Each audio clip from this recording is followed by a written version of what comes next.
Vamos ler agora em 1 Coríntios, capítulo 12. Primeira carta do apóstolo Paulo aos Coríntios, capítulo 12.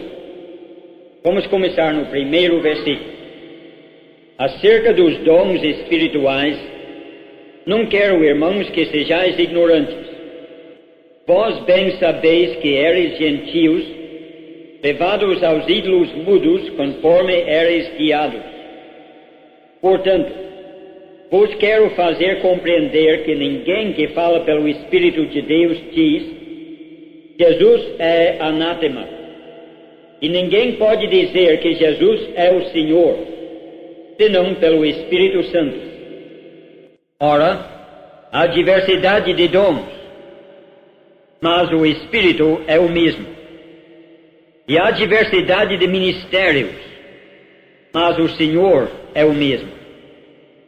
E há diversidade de operações, mas é o mesmo Deus que opera tudo em todos.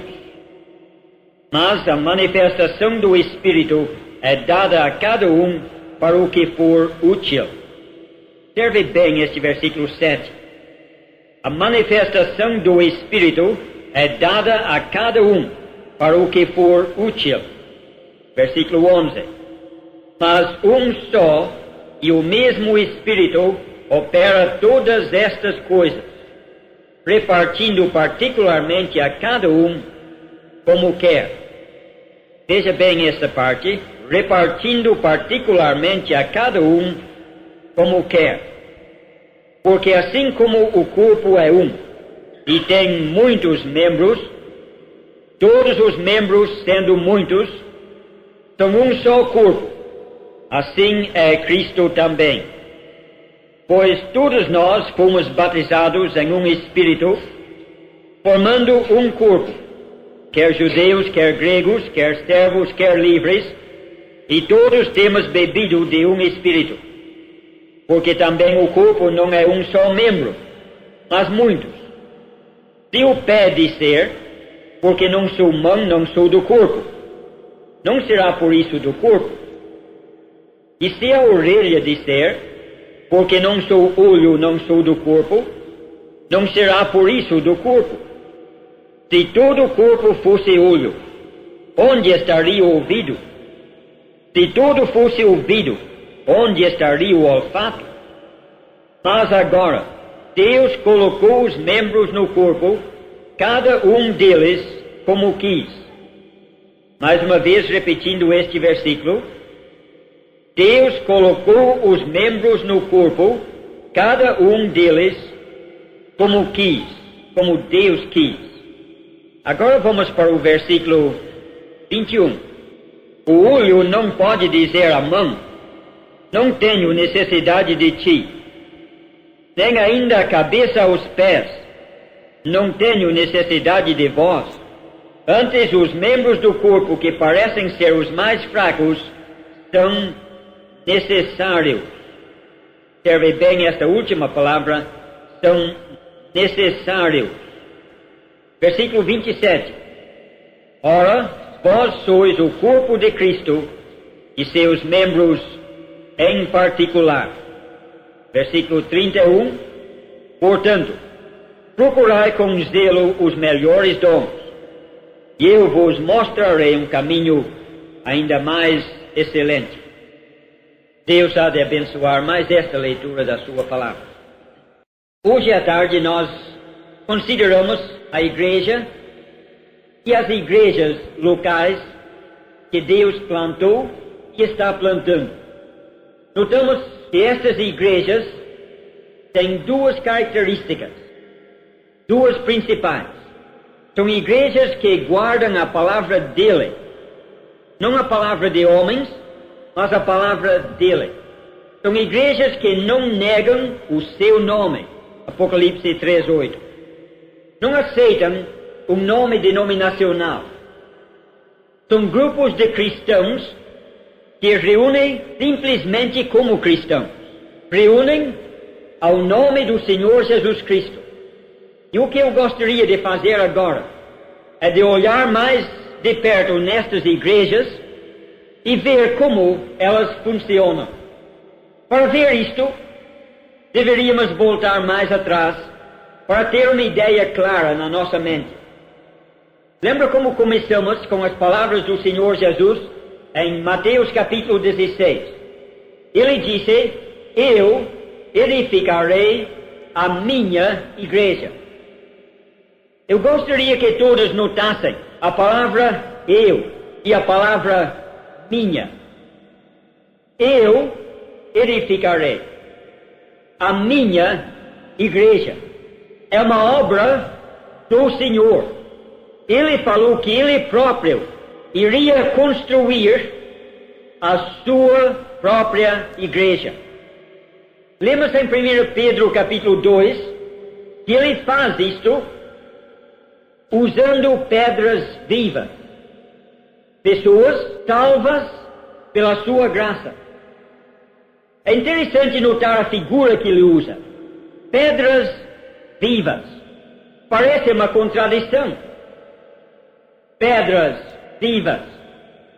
Não existe nada mais morto do que uma pedra. A pedra em si é uma coisa que não tem vida.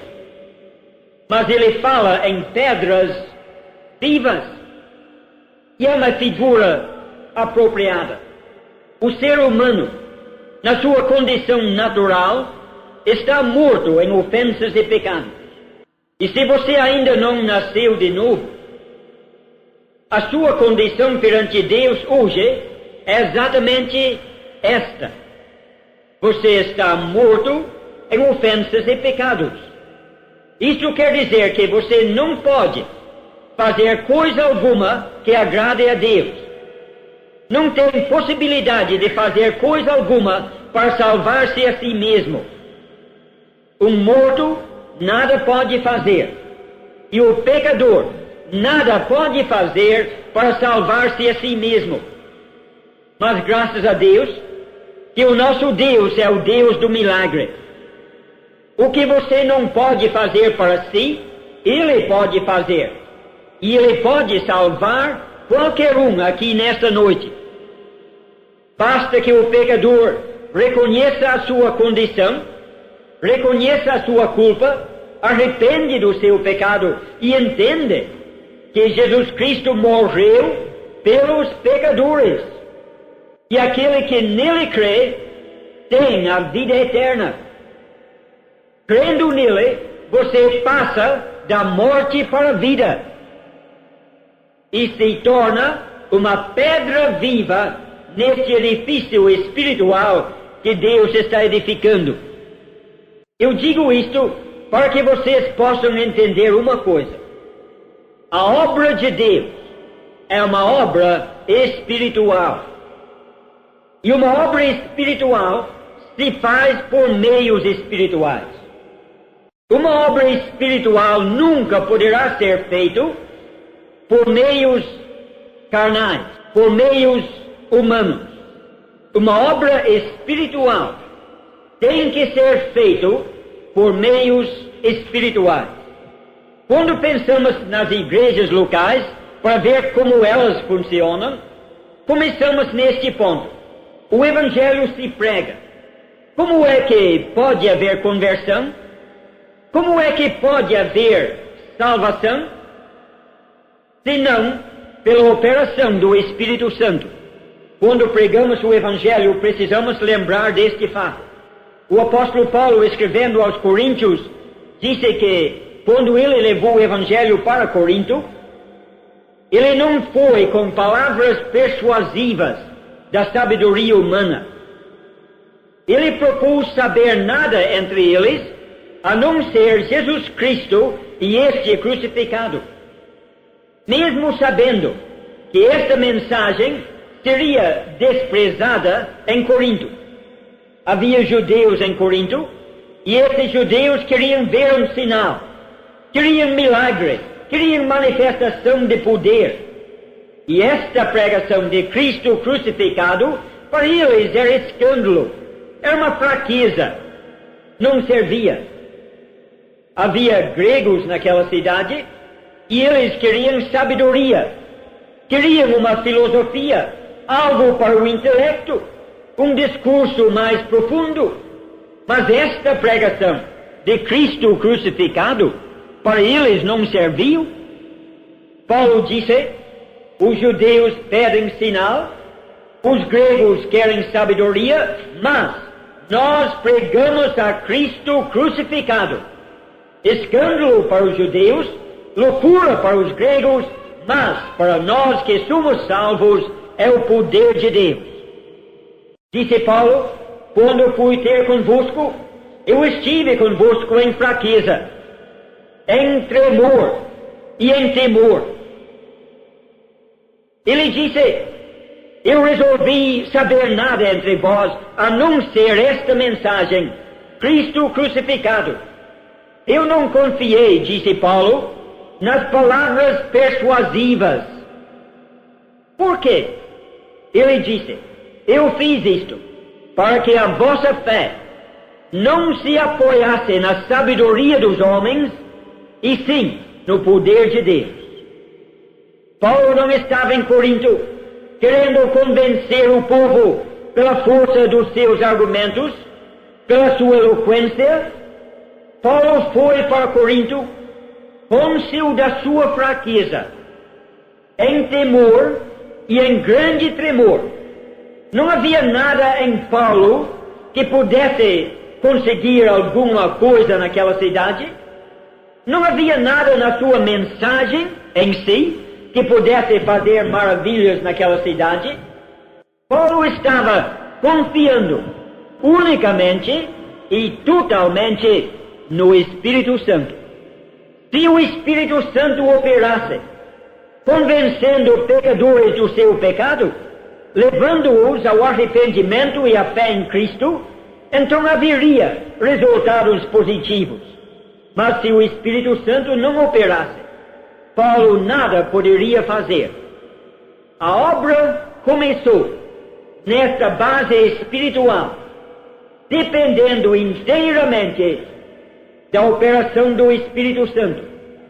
E nós precisamos lembrar disto.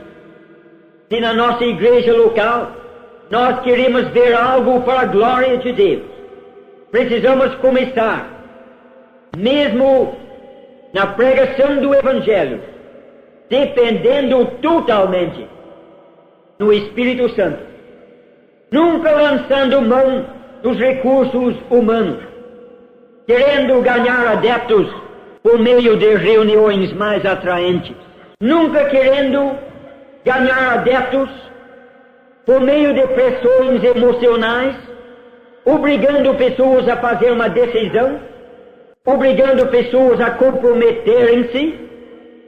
A única maneira em que poderíamos ver uma obra para a glória de Deus é pregar o Evangelho na sua clareza e simplicidade, deixando que o Espírito Santo faça a obra de salvação. E quando vemos pessoas salvas e uma igreja formada, como já aconteceu em Tupi Paulista, como é que a igreja local continua funcionando? Continua da mesma maneira que começou. É uma obra totalmente espiritual. E Deus fornece tudo o que é necessário para manter e desenvolver o seu trabalho. É por isso que temos lido em 1 Coríntios capítulo 12. Deus tem fornecido dons para que a sua igreja possa funcionar. Se fôssemos entrar detalhadamente neste assunto dos dons, ocuparia todo o tempo disponível nessas conferências. É um assunto grande. Mas eu quero nesta noite escolher alguns pontos para que possam apresentar às nossas mentes aquilo que Deus requer de nós. Deixe-me repetir. Para manter uma igreja local, para fazer esta obra espiritual, precisamos de dons espirituais. Esses dons espirituais, o que são? Em primeiro lugar, são dons. A palavra dom indica uma dádiva, um presente, algo dado de graça, Até a própria palavra que Deus usa para descrever esses dons indica e enfatiza este fato que são dons de graça. Isso quer dizer que não são prêmios, são dons de graça. Não são coisas que recebemos porque merecemos. Não são coisas que buscamos, esforçando-nos para alcançar, e aquele que é mais espiritual e mais esforçado e se sacrifica mais, ele consegue mais dons. Não são prêmios, são dons de graça.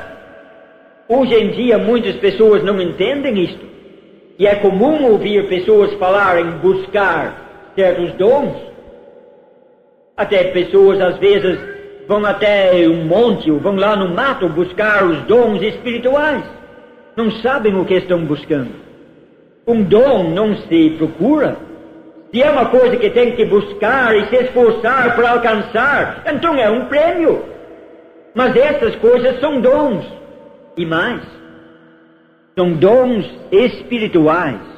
Não são dons naturais. São espirituais. Existem dons naturais. E existem dons espirituais. E não devemos confundir os dois. Quando você nasceu, você recebeu das mãos bondosas do Criador muitos dons naturais.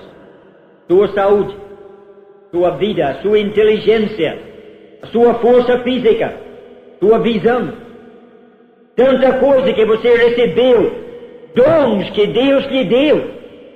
Mas são dons naturais.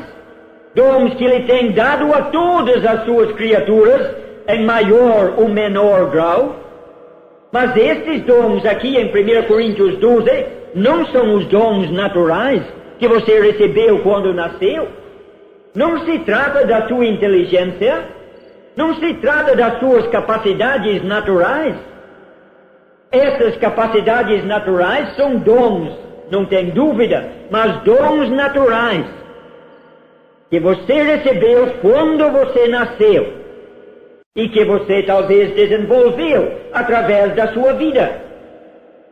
Talvez você tenha outras capacidades que você adquiriu pelo seu esforço, pelo seu estudo. Mas essas coisas não são dons espirituais. Há dons naturais. Há capacidades adquiridas pelo seu esforço. Mas além de tudo isto, entenda isto, meu irmão, minha irmã, além de tudo isto, além de tudo que você recebeu quando nasceu, além de tudo que você conseguiu na escola ou pelo seu esforço, além de tudo isto, existem dons espirituais. Quando você creu em Cristo, você recebeu um dom espiritual. Não sei se você percebeu em 1 Coríntios 12, quando estávamos lendo, uma frase que ocorre várias vezes. A cada um. A cada um. Há outras passagens do Novo Testamento que também falam desses dons espirituais. Romanos capítulo 12 fala desses dons espirituais. Efésios capítulo 4 também fala deles. E se você lê em Romanos capítulo 12, você vai encontrar esta frase, a cada um. Se você vai para Efésios capítulo 4, mais uma vez você vai encontrar a cada um.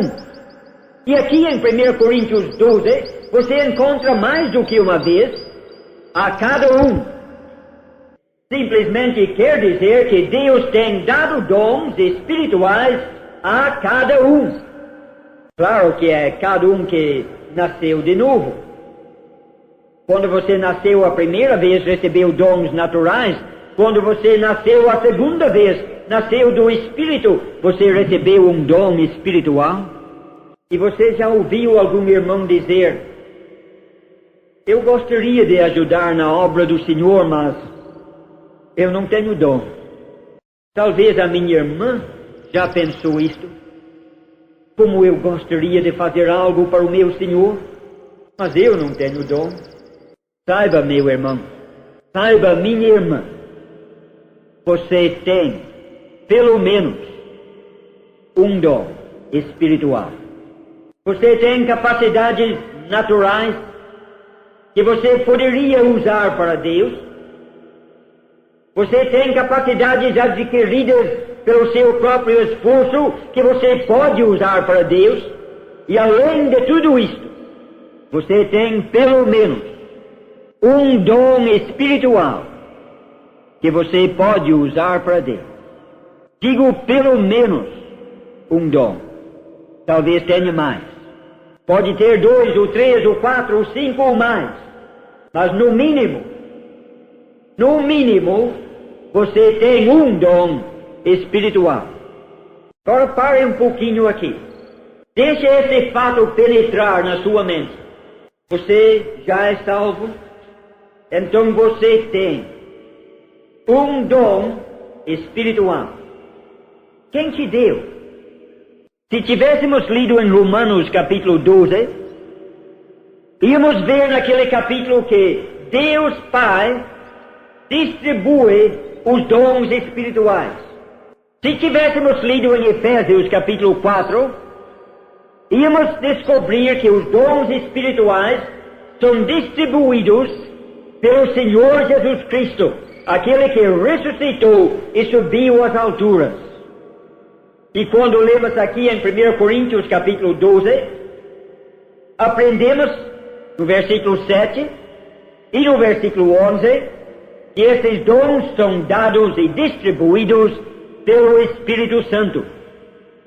Deus Pai, Deus Filho, Deus Espírito Santo, todos três, agindo em harmonia, distribuindo dons espirituais, e as três pessoas divinas, agindo em plena harmonia, deram a você um dom de graça, um dom espiritual.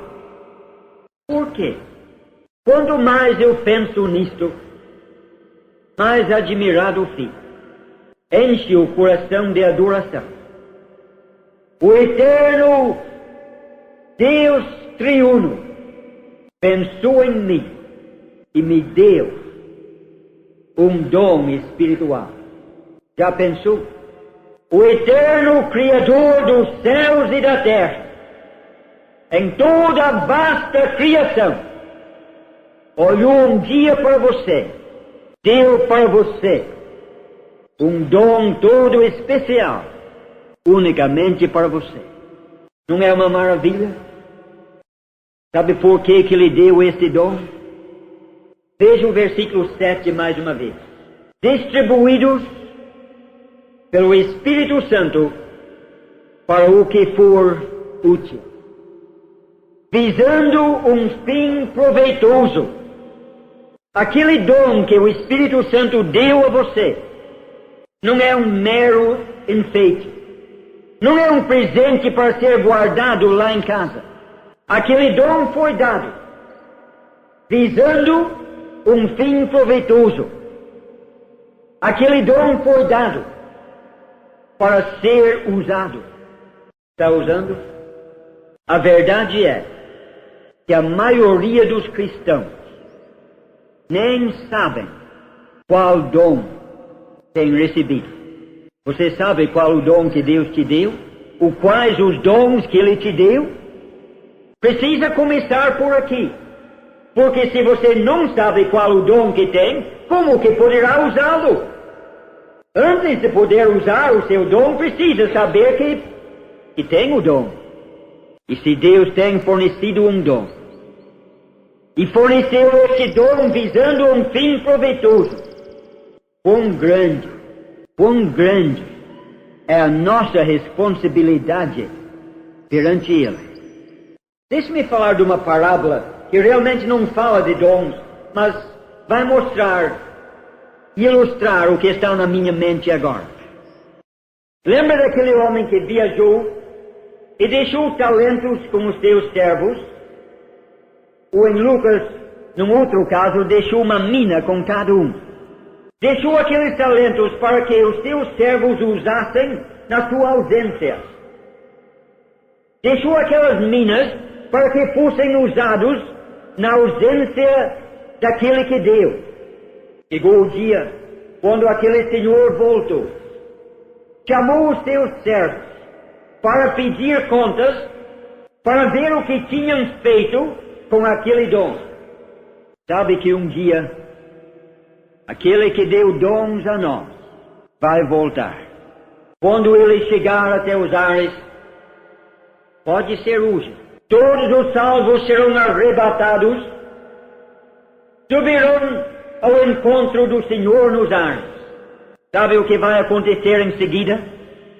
Seremos conduzidos ao tribunal de Cristo. Somos salvos, sim. Nunca havemos de entrar em juízo. Passamos da morte para a vida, mas não esqueça. Havemos de comparecer perante o tribunal de Cristo. Não sei se você já pensou naquele dia. Não sei o que você pensa daquele dia, mas eu posso lhe dizer isto: que não será um dia festivo, de grandes alegrias, quando cada um vai receber os seus prêmios. Não será uma alegre entrega de prêmios, não. Vai ser uma ocasião muito solene.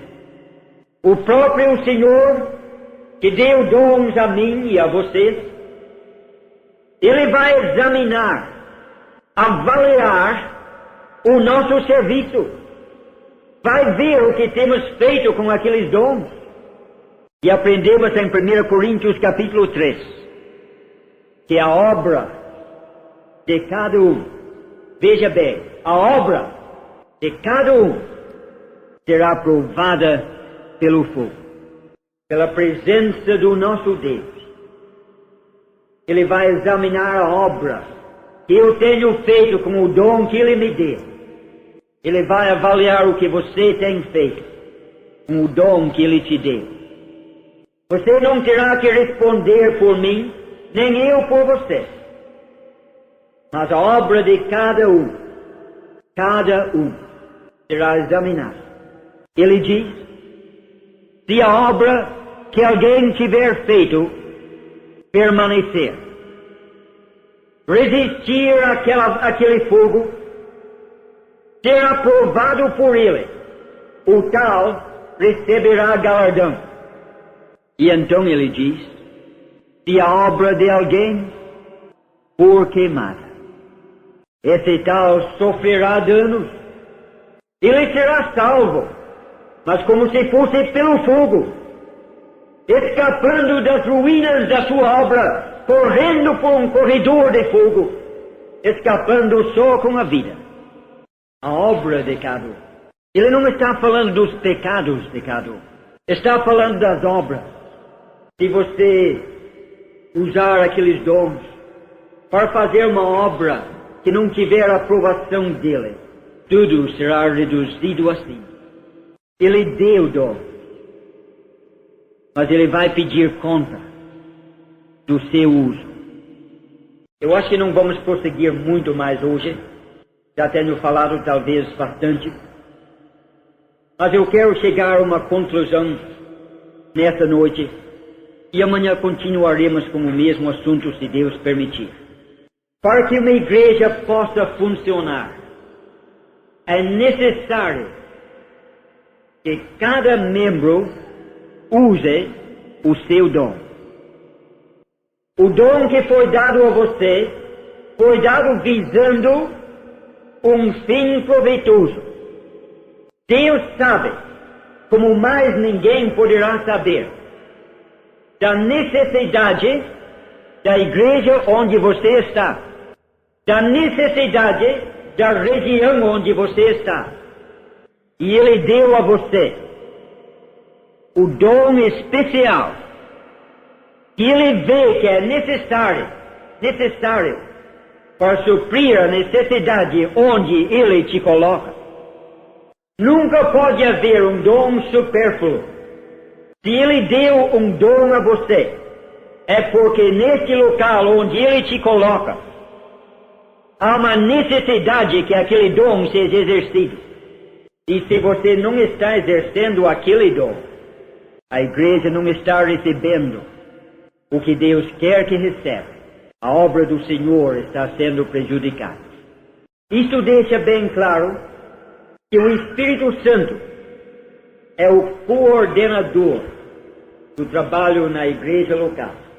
E este trabalho será feito para a glória de Deus, da maneira que Deus quer, quando cada dom funciona no seu devido lugar, sob o controle do Espírito Santo. Eu pretendia chegar até o fim deste assunto hoje, mas temos apenas introduzido o assunto. Então o que pretendia dizer hoje fica para amanhã.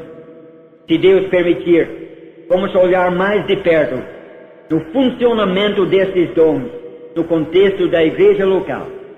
Mas, irmãos, lembremos disso, que cada um de nós temos pelo menos um dom espiritual. Jovem, minha irmã, você tem um dom. Isto quer dizer que você é uma peça essencial na igreja local. Você não está na igreja só para fazer números. Tem um trabalho para você fazer, que Deus já deu para você fazer. Se não descobriu ainda o que é, ou se não está fazendo, não perca mais tempo. É solene, é sério demais, porque um dia Ele há de pedir conta. Que Deus possa escrever essas coisas nos nossos corações, para que nós possamos compreender a seriedade de viver uma vida cristã. E nesses dias difíceis e escuros em que nós vivemos, que a luz possa brilhar com mais clareza, que o nosso Senhor ainda seja glorificado aqui no estado de São Paulo. Que seja assim. Amém.